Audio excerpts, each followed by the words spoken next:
श्री 108 विद्यासागर जी महाराज के परम प्रभावक शिष्य अरहम योग प्रणेता परम पूज्य मुनिश्री 108 प्रणम्य सागर जी महाराज एवं परम पूज्य मुनिश्री 108 चंद्र सागर जी महाराज के मंगल आशीष से अरहम जीव दया भारत संस्कारित और मजबूत जैन समाज के निर्माण हेतु आर्थिक रूप से असमर्थ एवं कठिन परिस्थितियों का सामना कर रहे परिवारों के लिए कर रहा है अद्वितीय सेवा कार्य। आप सभी साधर्मी बंधुओं से अनुरोध है कि आप भी गौ ग्रास औषधि निधि कोष, बेटा बेटी शिक्षा निधि कोष, बेटा बेटी चिकित्सा निधि कोष, व्रती ब्रह्मचारी भैया दीदी निधि कोष, अपना आहार योजना और रोजी रोटी निधि कोष में 2500 रूपए प्रति माह या 1000 रूपए प्रति माह के साथ जुड़कर जीव दया और साधर्मी सेवा के इस पुनीत कार्य में अवश्य सहयोग करें। दान राशि नीचे दिए गए बैंक डिटेल्स में भेजकर रसीद के लिए 9717857614 पर अवश्य सूचित करें। अकाउंट नेम ओम अरहम सोशल वेलफेयर फाउंडेशन। संपर्क सूत्र 9717857614 8586984787 9810843757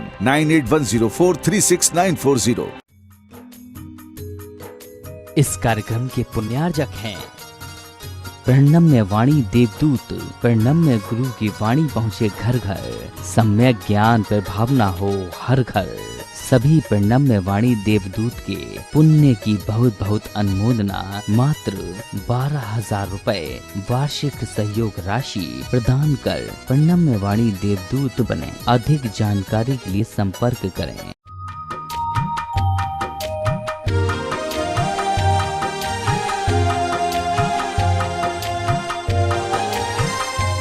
ओम अरहम नमः। अरहम 40 के 18वें दिन में आप सभी का स्वागत है। आचार्य गुरुवर श्री विद्यासागर जी महाराज की जय। अरहम श्री प्रणम्य सागर जी महाराज की जय। आज हम प्रणव मंत्र ओम के साथ पदस्थ धर्म ध्यान करेंगे। ज्ञानार्णव ग्रंथराज में इसे शब्द ज्योति के नाम से संबोधित किया गया है और यही हमारी ज्ञान ज्योति प्रकट करने में सहायक होती है। इसलिए मैं कहता हूं कि आप लोगों को हमेशा ग्रंथ का आलम्बन लेकर के श्लोकों को सुनते हुए भी स्वाध्याय करने की रुचि डालनी चाहिए। समझ आ रहा है? केवल जो आप प्रवचन सुनने का भाव रखते हैं वो प्रवचन सुनना आपके लिए उपयोगी हो सकता है, जल्दी समझ में आ सकता है, लेकिन अगर उसी प्रवचन में किसी ग्रंथ का आधार है तो वह आपके लिए बहुत ज़्यादा श्रुत ज्ञान को बढ़ाने वाला हो सकता है। इसलिए यहाँ कहा जा रहा है कि यह शब्दात्मक जो ज्योति है, देखो अभी शब्दात्मक ज्योति जल रही है। हमने कभी सुना है कि शब्दात्मक भी ज्योति होती है? हमने तो हमेशा सुना है कि ज्योति ज्ञानात्मक होती है। आचार्यों ने हमेशा ज्ञान ज्योति की बात कही है। जब भी आप कहीं दीपक जलाते हो तो कहते हो भाई ज्ञान ज्योति। तो ये भी यहां बताया जा रहा है ज्ञानार्णव शब्दात्मकम ज्योति। पहले शब्द ज्योति की जरूरत है। शब्द ज्योति आपके अंदर आएगी तो वो शब्द ज्योति से ही ज्ञान ज्योति प्रकट होगी। शब्द नहीं है, कुछ आपके अंदर शब्द का अर्थ ही नहीं आ रहा है तो ज्ञान कहां अपने आप से थोड़ी ना कोई प्रकट हो जाएगा। तो पहले शब्द ज्योति, केवल ज्ञान ज्योति। लेकिन केवल ज्ञान ज्योति से भी ये शब्दात्मक जो ज्योति निकली है, इस शब्दात्मक ज्योति को अगर हम अपने अंदर धारण करते हैं तो हमारे अंदर एक संबंध बनता है, जिस संबंध को कहा जाता है वाच्यवाचक संबंध। ये संबंध जो शब्दों से और अर्थों से जो संबंध होता है उस संबंध को बोलते हैं वाच्यवाचक संबंध। कमर सीधी, गर्दन सीधी, आंखें बंद रखें, चेहरे को प्रसन्न बनाएं, गहरी लंबी श्वास हृदय तक ले जाकर रोकें। महसूस करें हमारा मन प्रसन्न है। हृदय में बहुत छोटा सा सूक्ष्म रूप से एक कमल है जो हमारी ध्यान से, श्वास के प्रभाव से विकसित हो रहा है। फिर से गहरी लंबी श्वास लें, हृदय स्थान पर रोकें और महसूस करें एक सुंदर सा कमल हमारे हृदय स्थान पर विकसित होता हुआ हमें दिखाई दे रहा है। इस कमल की कर्णिका पर ओम अक्षर का स्मरण करें, ओमकार का स्मरण करें।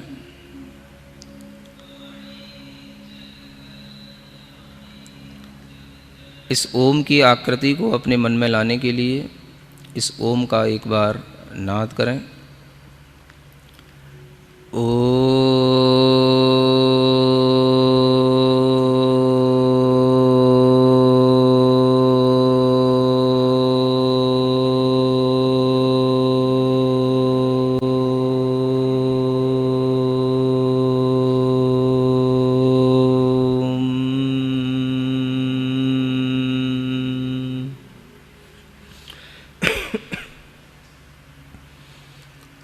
पूरी गहरी लंबी श्वास लेते हुए थोड़ा सा कुंभक का भी अभ्यास करें।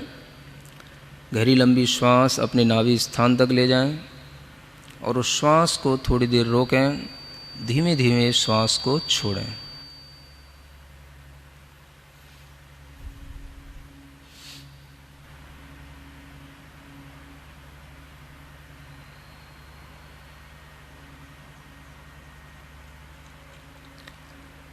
फिर से अपना मन पूरा हृदय स्थान पर लाएं। हृदय कमल की मध्य कर्णिका पर ओंकार का स्मरण करें। उस कमल के चारों ओर बहुत सारे पत्ते हैं, दल हैं, कमल की पाखुड़ियाँ खिली हुई हैं। उन पाखुड़ियों पर हम स्वर और व्यंजनों का स्मरण करेंगे। पहली पाखुड़ी पर स्वरों का अंकन्यास करें। अ आ, इ ई, उ ऊ, री रि री, लिरी लिरी, ए ऐ, ओ औ, अंग ह। उसी के बगल में दूसरी पाखुड़ी पर कवर्ग का पूरा उल्लेख करें। क ऊपर से कमल दल की पाखुड़ी के ऊपरी सिरे से निचले सिरे की ओर लाते हुए कर्णिका की ओर आते हुए क, उसके नीचे ख, ग, घ, ञ।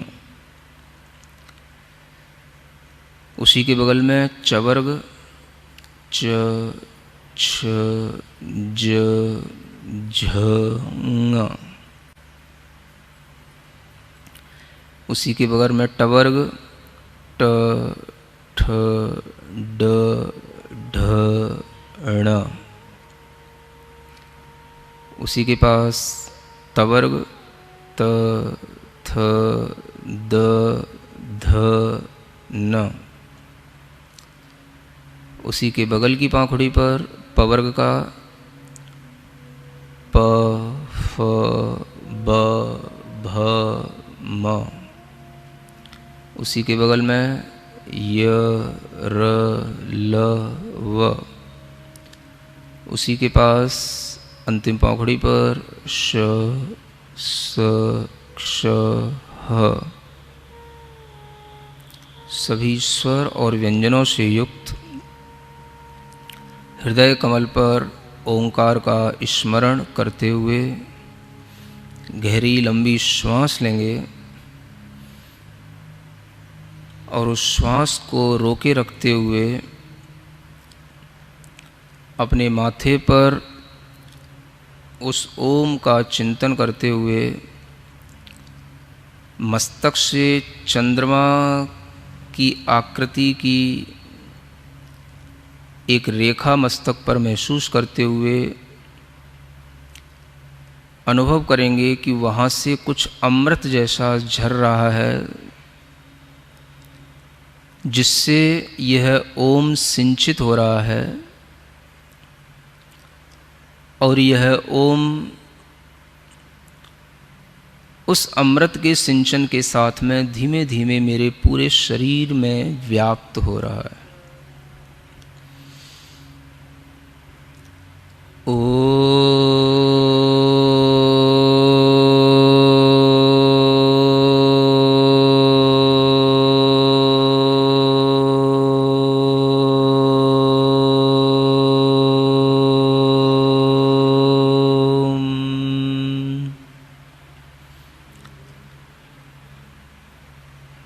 जो सफ़ेद रंग का ओम है, अमृत से सिंचित हुआ है, माथे के पास से झरता हुआ पूरे शरीर में फैल रहा है, उस सफ़ेद रंग के प्रकाश का, सफ़ेद रंग की आभा का पूरे शरीर में अनुभव करेंगे।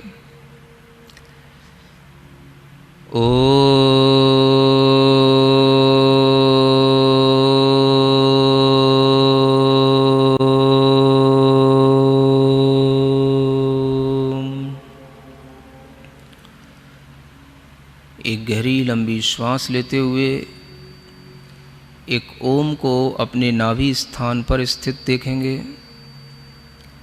और उस ओम को गहरे लाल रंग में चिंतन करेंगे। सिंदूर के समान गहरे लाल रंग का, रक्त के समान लाल रंग का, और उस ओम को भी पूरे शरीर में फैला हुआ अपनी रक्त कणिकाओं के साथ मिश्रित होता हुआ महसूस करेंगे।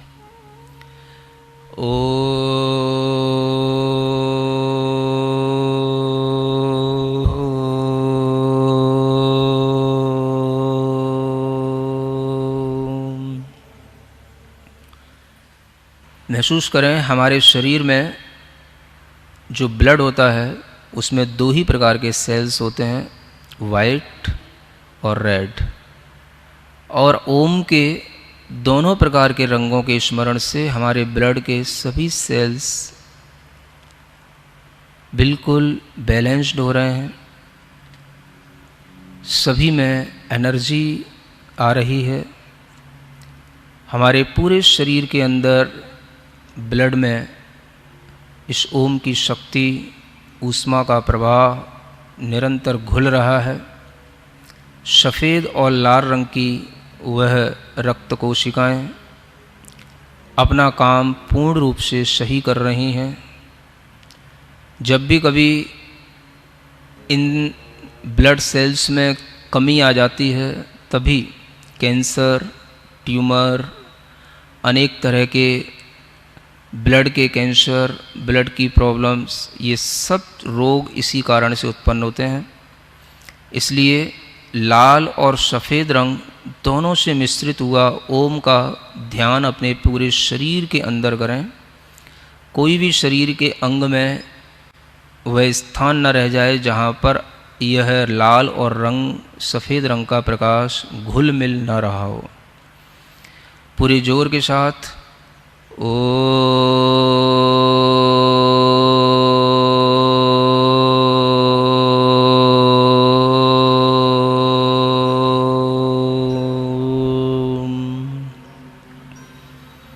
पुनः एक बार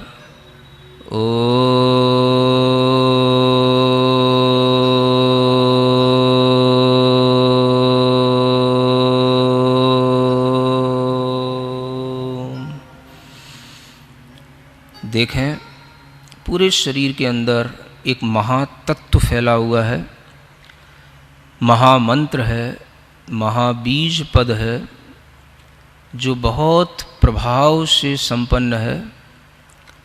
इस मंत्र के पूरे शरीर में फैल जाने पर अब हमें कोई भी असाध्य रोग पीड़ित नहीं कर सकता।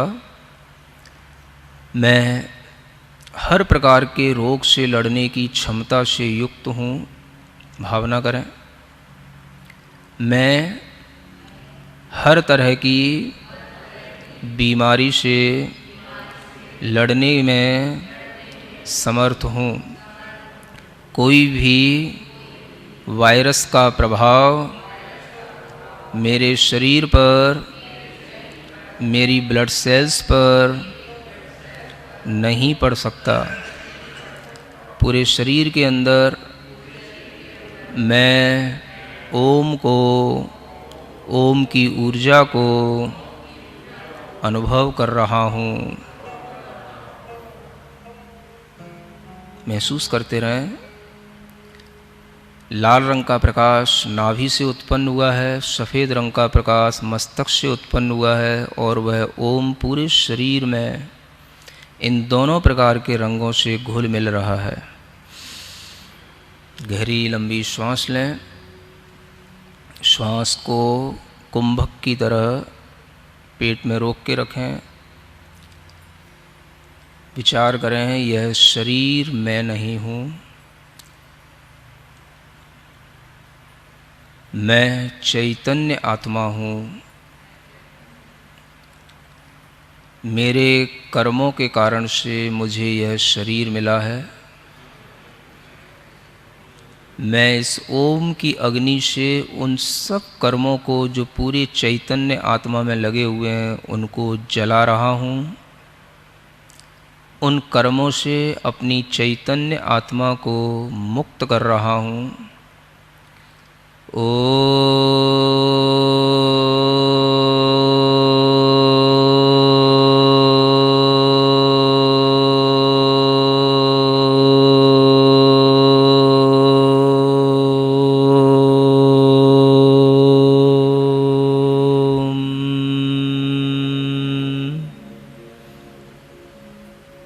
महसूस करें पूरे शरीर में फैली हुई चैतन्य आत्मा से जुड़े हुए सभी कर्म भाग रहे हैं, नष्ट हो रहे हैं, दब रहे हैं और मेरा आत्मा शुद्ध हो रहा है, स्वस्थ हो रहा है।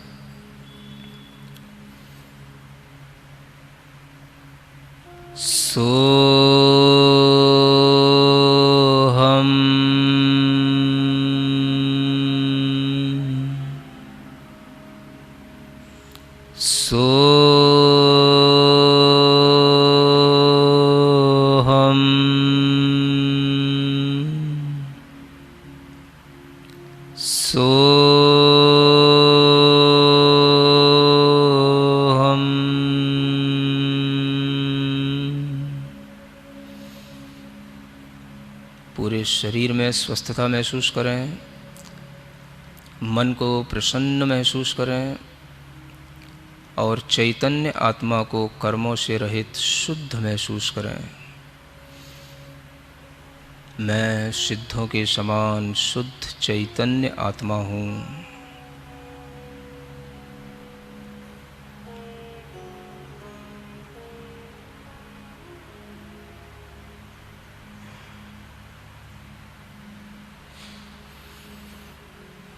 अपनी दोनों हथेलियां घिसकर आँखों पर रखें। ओम अरहम परम शांति। पूरे शरीर में अपने हाथ का स्पर्श करके जो भी लोग कहीं पर रोगी होकर के दुखी हैं, जिनको अनेक तरह के कोरोना, कैंसर आदि की बीमारियां हैं, उन सब के लिए अपनी यह शुद्ध ऊर्जा, शुद्ध भावना पहुंचाएं और भावना करें, सर्वे भवन्तु सुखिनः, सर्वे सन्तु निरामयाः, सर्वे भवन्तु सुखिनः, सर्वे सन्तु निरामयाः।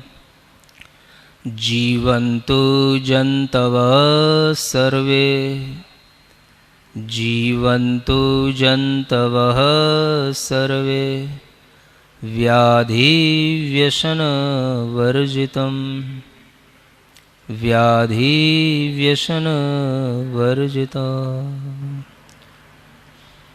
ओम शांति, ओम शांति, ओम शांति। जैसा कि अरहम ने कहा, लाल और सफेद रंग में ओम का ध्यान करने से हमारे रक्त पर भी प्रभाव पड़ता है, तो आज के समय में हमें इसे अवश्य अभ्यास में लाना चाहिए।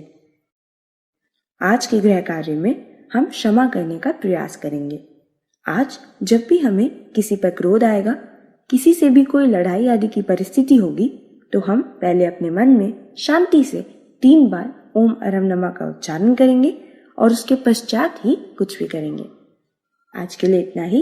सभी को ओम अरहम नमः।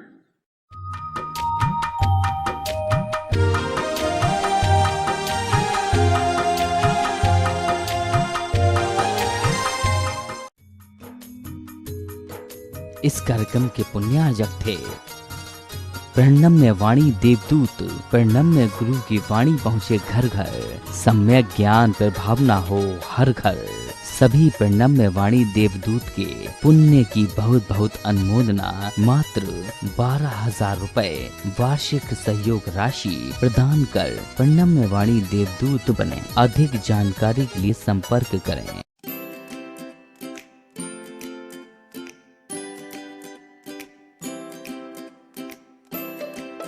पृथ्वी को कौन घुमाएगा?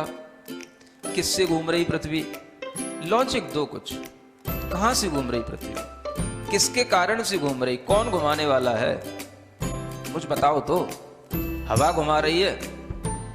कौन घुमा रहा है? हवा का घूमना है तो फिर हवा तो हमेशा अपनी डायरेक्शन बदलती रहती है। कभी पूरब से हवा चलती, कभी उत्तर से हवा चलती, तो कभी पृथ्वी इधर घूमेगी, कभी उधर घूमनी चाहिए। क्या घूमता है? कौन घुमाता है? अगर कोई पृथ्वी को, और जिसकी भी स्पीड बताई जाती है लाखों किलोमीटर में, वो इसकी जो है स्पीड से घूम रही है, इतनी स्पीड से अगर कोई चीज़ घूमेगी तो उसके आश्रित रहने वाला जो जल होगा, समुद्र होगा, उनका पानी कहाँ जाएगा?